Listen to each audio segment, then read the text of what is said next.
Hello students, आज की इस वीडियो में मैं आपको बताऊंगा हरियाणा बोर्ड क्लास 11 हिंदी के आरोह भाग 1 जो किताब है आपकी, इसके इम्पोर्टेंट क्वेश्चन कंप्लीट बुक के कराएंगे। 10 नंबर के ये वीडियो रहने वाली है आपकी। शुरू करते हैं वीडियो को। मैं हूं अजय और आप देख रहे हैं CCL चैप्टर। लेकिन वीडियो शुरू करने से पहले आपको बता देता हूं कि अगर आपको क्लास 11 के किसी भी सब्जेक्ट के इंपॉर्टेंट क्वेश्चन की वीडियो देखनी है, डिस्क्रिप्शन में प्लेलिस्ट का लिंक मिल जाएगा, वहां से देख लेना। उसके अलावा जो है अब की बार बोर्ड ने पेपर पैटर्न भी बदले हुए हैं। हिंदी के पैटर्न में बहुत बदलाव है और बहुत ईजी कर दिया है पेपर को। मॉडल पेपर्स में से देख सकते हो वो चीज़ें। मॉडल पेपर की वीडियो भी मैंने बना रखी है, सारे लिंक डिस्क्रिप्शन में हैं जो भी आपके काम आएंगे। उसके अलावा अगर आपको जो है ये PDF डाउनलोड करनी है, इंपॉर्टेंट क्वेश्चंस वगैरह लिखे हुए चाहिए, प्रैक्टिस करनी है सारी चीज़ों की, तो वेबसाइट है, गूगल पर जाकर सर्च कर लेना cclchapter.com। CCL चैप्टर लिखोगे तो भी आ जाएगी। और इस वेबसाइट पर हरियाणा बोर्ड क्लास 11 के लिए 2024 के लिए सारा स्टडी मटेरियल आपको इस वेबसाइट से मिल जाएगा, तो ज़रूर से विजिट कर लेना, बहुत काम आएगी। अब शुरू करते हैं। देखो आपका जो पोर्शन है, एक ये जो किताब है आरोह भाग 1, इस वाली किताब में 2 पोर्शन है। एक गद्य खंड है, गद्य भाग है, एक पद्य भाग है, यानी एक कहानी वाला पोर्शन है, एक कविताओं वाला है। तो दोनों पोर्शन में से 10 नंबर के आपके 10 मार्क्स का इस वीडियो से आपका रहने वाला है। ठीक है, इसके लिए आपको क्या करना है, देखो मैं ये मत सोचना कि सर ने जो है एक एक क्वेश्चन दे दिया हर चैप्टर से तो इसको रट के भाग जाते हैं और हम तो बिल्कुल फुल टू फुल मार्क्स आ जाएंगे। देखो मैंने कम क्वेश्चन इसीलिए दिए है क्योंकि एग्जाम में कुछ खास आ नहीं रहा। हर पोर्शन से 3 नंबर का और एक 2 नंबर का क्वेश्चन आएगा गद्य भाग से, 3 नंबर और एक 2 नंबर का क्वेश्चन आएगा पद्य भाग से। खास तौर पे हर एक चैप्टर के मूल भाव और कैरेक्टर के चरित्र चित्रण ये जरूर पढ़ के जाने हैं आपको। इनमें से ही आते हैं मोस्टली क्वेश्चंस तो। ठीक है, तो इस तरीके से रहेगा 3+2 और 3+2 10 नंबर का आपका जो है क्वेश्चन आएंगे इस वाले जो है सेक्शन से, इस वाली किताब में से। 10 नंबर के आएंगे आपके MCQ की वीडियो आपको अलग से मिल जाएगी, वहां से देख लेना डिस्क्रिप्शन से। ठीक है, अब देखते हैं पार्ट नंबर 1। पार्ट नंबर 1 में आपको ये वाला क्वेश्चन जरूर करना है। देखो हर एक चैप्टर में ऐसे ही मिलेंगे, एक एक 2 से क्वेश्चन। आप सोचोगे सर एक क्वेश्चन से क्या होगा, हमको तो बिल्कुल अच्छा स्कोर करना है, तो आपको ये क्वेश्चन तो करना ही है। इसके साथ में अपनी स्टडी जरूर करनी है। इसमें जो है एक्स्ट्रा जो पढ़ने हैं क्वेश्चन, वो कहाँ से कौन से पढ़ने हैं वो बता देता हूँ। सबसे पहले आपको अभ्यास वाले पर्सन जो है, टेक्सचुअल क्वेश्चन जो है ना, वो वाले क्वेश्चन, इन क्वेश्चन को पहले कर लेना जो मैंने दिए हैं, एक एक 2 क्वेश्चन हर चैप्टर से। उसके बाद में अभ्यास वाले क्वेश्चन जरूर करने हैं सभी चैप्टर के, क्योंकि अभ्यास वालों में से ही पूछे जाते हैं मोस्ट ऑफ द टाइम। ठीक है, उसके बाद एडिशनल जो अगर चाहो आप तो पढ़ सकते हो, वो आपकी मर्जी रहेगी, लेकिन अभ्यास वाले और ये इंपॉर्टेंट क्वेश्चन जरूर करके जाने हैं आपको। अब देखो नमक का दरोगा, इसमें जो है क्वेश्चन है अलोपी दीन का चरित्र चित्रण कीजिए। ठीक है, इसमें जो है दूसरा जो कैरेक्टर है उसका भी चरित्र चित्रण हमसे पूछा जा सकता है, बट पूछते इसी का ही है ज्यादातर। मियाँ नसीरुद्दीन, जिसको लिखा है कृष्णा सोबती ने, मैंने लेखक के नाम लिखे हैं ताकि तुम ऐसे कैसे याद रख पाओ इनको। मियाँ नसीरुद्दीन के व्यक्तित्व पर प्रकाश डालिए, यानी ये कैरेक्टर स्केच पूछ रहे हैं हमसे ज़्यादातर एग्जाम्स में। अप्पू के साथ 2.5 साल, इसमें जो है पथेर पांचाली फिल्म की शूटिंग का काम 2.5 साल तक क्यों चला था, तो वो हमको बताना है। अगला चैप्टर है हमारा विदाई संभाषण। इसमें है लेखक के अनुसार लॉर्ड कर्जन की मानसिकता का वर्णन कीजिए, यानी कि उसकी कैसी मानसिकता थी। भारतीय जनता की किन विशेषताओं का लेखक ने पठित पाठ में उल्लेख किया है। पठित पाठ यानी इस पाठ में। अब वो नहीं बताएंगे बोर्ड वाले कि आपको ये पठित पाठ कौन सा है, वो तुम्हें अंदाजा लगाना है कि कौन से पाठ में की ये बात कर रहे हैं। ठीक है, तो इस तरीके से आपसे क्वेश्चन पूछे जाते हैं। अगला चैप्टर है हमारा गलता लोहा। इसमें है धनराम का चरित्र चित्रण कीजिए। मोहन के व्यक्तित्व या चरित्र चित्रण, व्यक्तित्व एक ही चीज होती है वो। ठीक है, तो ये आपको बताने हैं। अब जैसे 3 नंबर का ना, 3 नंबर में आपको कम से कम 3 जो है पॉइंट बना के बता देने हैं चरित्र चित्रण वाले क्वेश्चंस में। ठीक है, 4 पॉइंट बनाओ तो और भी अच्छा है। आपके जो पेपर हैं वो बाहर से आएंगे बोर्ड की साइड से, और चेक जो है स्कूल्स में ही होंगे। तो स्कूल वाले टीचर अगर बोल रहे हैं 4 पॉइंट ही बनाने तुमको, तो फिर 4 बना देना, नहीं तो फिर तुम्हारे नंबर काट लेंगे टीचर्स। घनश्याम मोहन को अपना, घनश्याम था आई थिंक, हाँ, घनश्याम जो है मोहन को अपना प्रतिद्वंदी क्यों नहीं समझता था। तो ये 3 चैप्टर, ये इंपॉर्टेंट चैप्टर हमारा थोड़ा क्वेश्चन के पर्सपेक्टिव में। अगला चैप्टर है रजनी। रजनी पाठ का संदेश स्पष्ट कीजिए। किसी भी क्वेश्चन में आपको मिल जाए संदेश स्पष्ट कीजिए, मूल भाव स्पष्ट कीजिए, है ना, तो ये प्रतिपाद्य स्पष्ट कीजिए, ये सारी चीज़ें एक ही होती है। इसमें ओवरऑल आपको जो है पाठ के अंदर क्या बात की गई है, ओवरऑल समरी टाइप में आपको पूरा पाठ ही बताना होता है इन क्वेश्चंस में।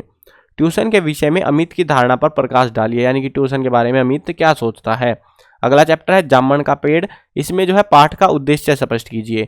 उद्देश्य मूल भाव एक ही चीज है सारी, कहीं तुम इसमें ही कंफ्यूज हुए रहो कि सर ने तो ये बताया था ऐसा तो आया नहीं, थोड़ा ट्वीक हो जाते हैं क्वेश्चन। उद्देश्य मैं बोलूँ आपसे जामुन का पेड़ पाठ का मूल भाव स्पष्ट कीजिए, सेम ही चीज आपको लिखनी है, ठीक है ना।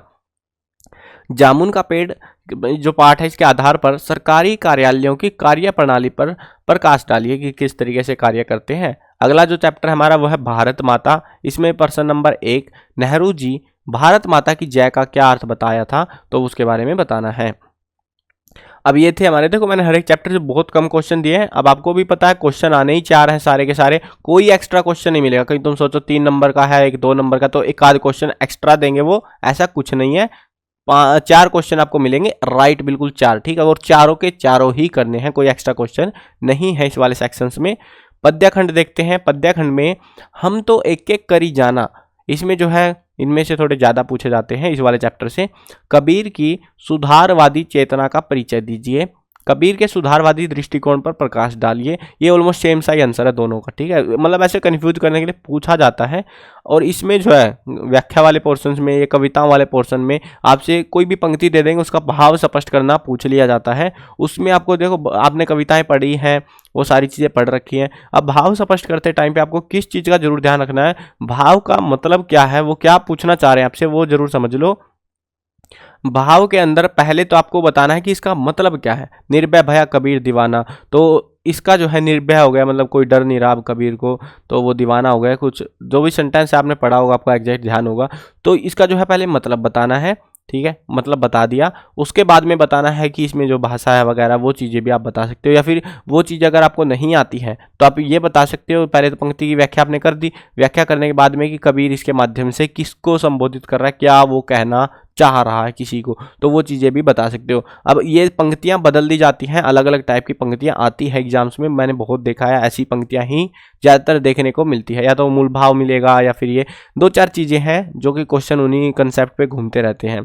और अभ्यास वाले भी ऐसा नहीं है, सारे ही करने हैं जिसमें आपकी राय पूछी जाए ना, आपकी खुद की राय। ऐसे होते हैं ना कि आप अपने अड़ोस पड़ोस में ये है वो फालतू कबाड़ा है, उसको छोड़ देना, सिर्फ मेन क्वेश्चन करना। शुरू के ही होते हैं मेन क्वेश्चन, उसके बाद में आप जब आपसे जिस क्वेश्चन में आपकी खुद की राय मांगी जा रही है उस क्वेश्चन को छोड़ देना, वो कोई सा भी अभ्यास का क्वेश्चन आपको नहीं करना है। अगला पाठ देखते हैं। मेरे तो गिरिधर गोपाल दूसरों न कोई। मीरा को भक्ति मार्ग में किन किन बाधाओं का सामना करना पड़ा। मीरा कृष्ण की उपासना किस रूप में करती हैं, तो ये बताने हमको। घर की याद में है जो है भवानी प्रसाद मिश्र, यानी लेखक की बात हम कर रहे हैं कि परिवार को रेखांकित कीजिए, यानी कि उनका परिवार कैसा, 4 भाई भूजा जो भी वो बता रखा उसने कविता में, उनके बारे में आपको बताना है कैसा परिवार है। घर की याद कविता का मूल भाव स्पष्ट कीजिए। घर की याद कविता में पिता के व्यक्तित्व की किन विशेषताओं को उकेरा गया है, उकेरा यानी कि बताया गया है। तो पिता की विशेषता, व्यक्तित्व की विशेषता, पिता कैसा है वो हमको यहाँ पे एक्सप्लेन करना है। हर क्वेश्चन में आपको जो है, जो आपको पेपर मिलेगा, पेपर कुछ इस तरीके से रहता है ना आपका, तो इस तरीके का अगर पेपर है तो 3 नंबर के क्वेश्चन में आपको 5 लाइन के अप्रोक्सीमेटली लिखना है, और जो 2 नंबर का क्वेश्चन होगा उसमें आपको 3 से 4 लाइनें लिखनी है, ठीक है। ऐसा मत सोचना कि सर ने बोला 4 लाइनें लिखनी है तो दूर दूर लिख दो अक्षरों को, नहीं, नॉर्मल लिखना है, ठीक है, जैसे नॉर्मल लिखे होते हैं उस तरीके से लिखना है, 3 से 4 लाइनें। तो इस तरीके से आपको जो है टीचर पूरे नंबर देंगे। अगर आपको लगता है कि नंबर ना कट जाए तो इतना सा आपको सफिशिएंट रहता है लिखना। अगला चैप्टर हमारा चंपा काले काले अक्षर नहीं चिन्हती। कवि त्रिलोचन ने चंपा की किन चारित्रिक विशेषताओं का उल्लेख किया है। अगर ये पूरा ना लिख के हमसे पूछ लेते चंपा की चारित्रिक विशेषताएं बताइए, सेम ही चीजें लिखनी है आपको। अगला पाठ देखते हैं गजल, जिसको हम साय में धूप आइए। तो साय में धूप गजल में कवि ने मानवीय पीड़ा का यथार्थ चित्रण किया है, उसके बारे में स्पष्ट करना है कि क्या है। समरी मांग रहे हैं एक तरीके से आपको, है ना, या फिर मूल भाव, वो सेम सी चीजें हैं इस क्वेश्चन में भी। हे भूख मत मचल, हे मेरे जूही के फूल जैसे ईश्वर। इसमें क्वेश्चन है अक महादेवी कृत दूसरे वचन में ईश्वर से क्या कामना की गई है और क्यों की गई है, यानी कि भगवान से क्या मांग रहे हैं वो हमको यहाँ पे बताना है।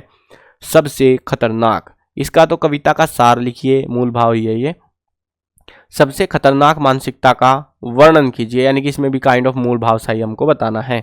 अगला चैप्टर देखते हैं, आओ मिलकर बचाएं। कवित्री ने पशुओं के लिए हरी हरी घास के मैदान बचाने का आग्रह क्यों किया है, तो ये है। और देखो ये मैंने बहुत कम क्वेश्चन दिया, आपको भी पता है, टोटल मैंने 16 चैप्टर थे आई थिंक ये, और इनमें से जो है हर चैप्टर से 1 या 2 ही क्वेश्चन है, ज़्यादा क्वेश्चन आपको प्रोवाइड नहीं कराए हैं, क्योंकि आपको पता है क्वेश्चन भी कम आने हैं। और ये इनमें से आपको जो है 4 में से कम 2 क्वेश्चन के अप्रोक्स आपको इनमें से देखने को मिल जाएंगे आराम से। और वैसे देखो ये मत बोलना कि सर एग्जैक्ट नहीं मिला, मूल भाव लिखा हुआ था, प्रतिपाद्य स्पष्ट कीजिए, संदेश स्पष्ट कीजिए, तो ऐसी चीज़ें जो है ये करेंगे, थोड़ी बहुत हरकतें करते हैं, बट आपको क्वेश्चन इनमें से भी मिलेंगे। इनको पहले अच्छे से पढ़ लेना, अच्छे से याद करके जाना जो क्वेश्चन मैंने प्रोवाइड कराए हैं। उसके बाद में अभ्यास वाले क्वेश्चन आपको करने हैं सारे चैप्टरों के, तो वो जरूरी हैं अगर आपको अच्छा स्कोर करना है। उसके बाद में जो क्वेश्चन आएंगे वो आपकी मर्जी है, एक्स्ट्रा टाइम मिल रहा है आपको पढ़ने का तो एक्स्ट्रा भी आप पढ़ सकते हो। वैसे मैं बता दूं हिंदी का पेपर बहुत आसान आएगा, तो कोई ज़्यादा दिक्कत नहीं, क्योंकि 40 तो यार MCQ हैं, जीवन परीक्षा याद नहीं करना। आपकी बार क्वेश्चन आ रहे हैं, मतलब 2-2 क्वेश्चन आ रहे हैं हर किताब में से, तो कोई खास जो है डिफिकल्टी नहीं रहने वाली। पास होने वालों के लिए तो बिल्कुल डिफिकल्टी नहीं है, और जिनको अच्छा स्कोर करना है वो हिंदी के माध्यम से अपनी परसेंटेज जरूर बढ़ा सकते हैं। बाकी सब्जेक्टों में थोड़ा हार्ड किया गया है पेपर, बट हिंदी में ईजी किया गया है, ठीक है। तो हिंदी के माध्यम से अपना जो है हिंदी में अच्छा स्कोर करने की कोशिश करना, अच्छे से पढ़ के जाना। मैं आपको सारी गाइडेंस देता रहूँगा, जैसे जैसे जो भी चीज़ें रहेंगी तो वो सारी मैं आपको बताता रहूँगा। बस आपको वीडियो देखते रहना है, फॉलो करते रहना जो चीज़ें मैं आपको गाइडेंस देता हूँ, ठीक है। चलो आई होप समझ में आ गए होंगे। और ये क्वेश्चन करना अभ्यास वाले इसके बाद में करना, कहीं तुम पहले अभ्यास वाले करके आओ, फिर ये पहले ये कर लेना, फिर अभ्यास वाले कर लेना, ठीक है। और हर चैप्टर का मूल भाव खास तौर पे अगर आपको गाइड में कहीं भी मिल रहा है, हर चैप्टर से मूल भाव वाला क्वेश्चन जरूर पढ़ के जाना है, ठीक है। उसमें से ज़्यादातर चैप्टर में से वही मिलते हैं हमको। चलो मिलते हैं नई वीडियो में, और अगर किसी ने सब्सक्राइब नहीं किया अभी तक भी चैनल को तो सब्सक्राइब भी कर लो। मिलते हैं नई वीडियो में, बाय बाय।